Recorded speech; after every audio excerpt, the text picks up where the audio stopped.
Hello everyone, আসসালামু আলাইকুম। কেমন আছেন আপনারা সবাই? আলহামদুলিল্লাহ, আমি তো অনেক ভালো আছি, অনেক টেনশনেও আছি। তো সেই টেনশনটি আজ আপনাদের সাথে শেয়ার করব।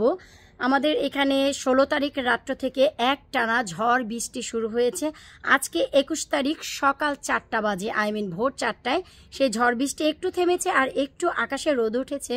তারপরে ওয়েদার বলছে দুপুর থেকে আবার বৃষ্টি হবে। সো আমি এই এক সপ্তাহ গার্ডেনে আসতেও পারিনি, আমার গাছপালা একেবারেই সব নষ্ট হয়ে গিয়েছে।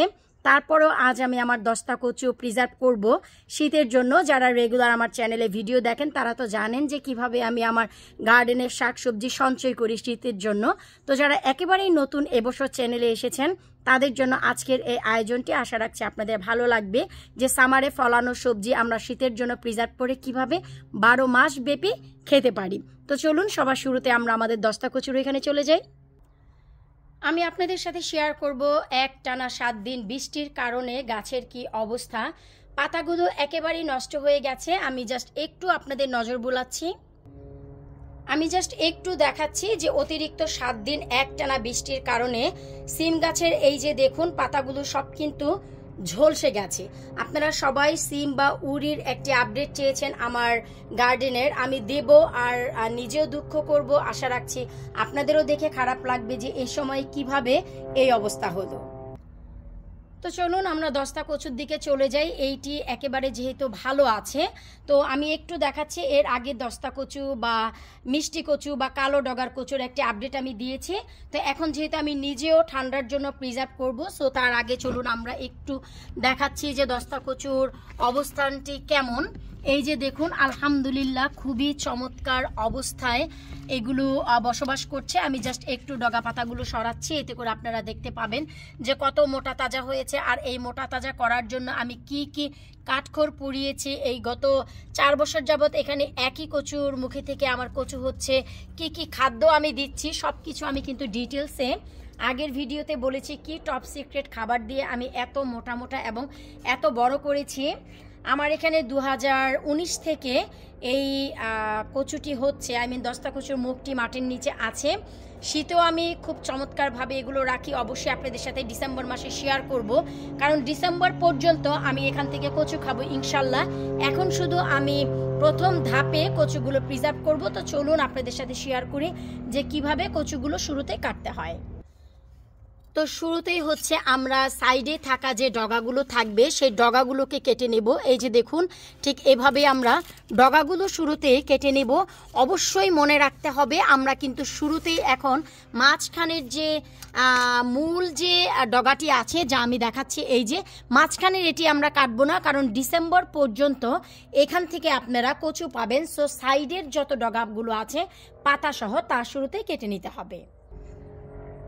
এই তো আমরা কচুর ডগাগুলো কেটে নিয়েছি, আমরা সেইগুলোই কেটেছি যা হচ্ছে সাইডের ব্রাঞ্চগুলো। আর এই যে মাঝখান থেকে যে মোটা যে ডগাটি থাকে যারখান থেকে আবার নতুন আরও একটি যেখান থেকে এই যে গাছ বের হয়, সো এই যে ডগা, এই ডগাটি কিন্তু আমি রেখে দিয়েছি ডিসেম্বরে। এখান থেকে আমরা আরও অনেক বেশি কচু পাবো, তাই মাঝখানের ডগাটি কিন্তু আমি ফেলিনি। আবার এই যে এখান থেকে পেট চিরে আবারও বের হবে। সো এই যে মূল যে গাছটি এটি কিন্তু মাশাল্লাহ অনেক বড়, আমার গলা পর্যন্ত। সো এখান থেকে যা ছিল এই যে দেখুন আমি কিন্তু সবগুলো কেটে নিয়েছি আলহামদুলিল্লাহ। এই যে আমি কয়েকটি ডগা তুলেছি, পাতা তুলেছি, একটি দুটি পাতা লাল হয়ে গিয়েছে, সেগুলো ফেলে দিব। ফেলে বাকিগুলো এখন সব ভালো করে কেটে ধুয়ে পরিষ্কার করে নিব শুরুতেই। এরপর কচুগুলো আমি ভালো করে পরিষ্কার করে কেটে ধুয়ে পাতাসহ একবারে চাপিয়ে দিয়েছি চুলাতে। আমরা যারা গৃহিণী তারা কম বেশি সবাই জানি কিভাবে কেটে ধুয়ে পরিষ্কার করতে হয়। ভিডিওটি যেন বড় না হয়ে যায় তাই আমি আসলে সেই প্রসেসটি দেখাইনি। অবশ্যই লক্ষ্য রাখতে হবে, যেহেতু আমরা প্রিজার্ভ করব, কচুর এই সবুজ কালারটি যেন একেবারে অক্ষুণ্ণ থাকে। কাবার দিয়ে ঢেকে দিচ্ছি একেবারে কচুটি সফট হওয়া পর্যন্ত। আপনারা চাইলে এটা হালকা লবণও ব্যবহার করতে পারেন, আবার না করলেও কোনো সমস্যা নেই। যাদের মেমোরি খুব ভালো তারাই লবণ ব্যবহার করবেন, না হয়তো যখনই রান্না করবেন আবার নতুন করে লবণ দিলে খাবারটি একেবারেই নষ্ট হয়ে যাবে। এই তো আলহামদুলিল্লাহ আমরা ডগা আর পাতাগুলোকে ভালো করে সেদ্ধ করে নিচ্ছি। যেহেতু এগুলো গার্ডেনের একেবারেই ফ্রেশ, ট্রাস্ট মি, চুলায় দেওয়া মাত্রই ঠিক এভাবেই মমের মতো গলে যাবে। সো আমরা ফুল কুক করেই কিন্তু ডিপ ফ্রিজে রাখবো, যেন পরবর্তীতে আমাদের কুক করতে না হয়। যদি চিংড়ি মাছ দিয়ে খাই, চিংড়ি মাছটি রান্না করব। আর যদি আমরা এমনিই রসুন পেঁয়াজ দিয়ে বাঘার দিয়ে শুধু বাঘার দিব। সো আমরা এখনই পুরোপুরি ফুল সেদ্ধ করে তারপর হচ্ছে প্রিজার্ভ করব। সো মাঝপথে একবার আমরা উল্টে পাল্টে দিব। এরপর হচ্ছে আমরা আবারও কভার দিয়ে ঢেকে রাখবো কমপ্লিট কুক হওয়া পর্যন্ত। এই তো যখনই সেদ্ধ হয়ে গেছে, আমি একটি স্ট্রেনারে নিয়ে নিয়েছি। এতে করে এক্সেস পানি এবং কচুর যে একটি নাম আছে, দোষ আছে যে কচু খেলেই গলায় ধরে, সো যাদের এই প্রবলেম আছে এভাবে যদি স্ট্রেনারে রেখে দিন তাহলে কচুর যে কষ্টটি আছে তাও চলে যাবে, অতিরিক্ত যে পানি তাও চলে যাবে। মনে রাখতে হবে কচু শাক খেতে হলে ঠিক এমনই সবুজ খেতে হবে। আর আমি কিভাবে কুক করলাম আশা করি আপনারা দেখতেই পেরেছেন।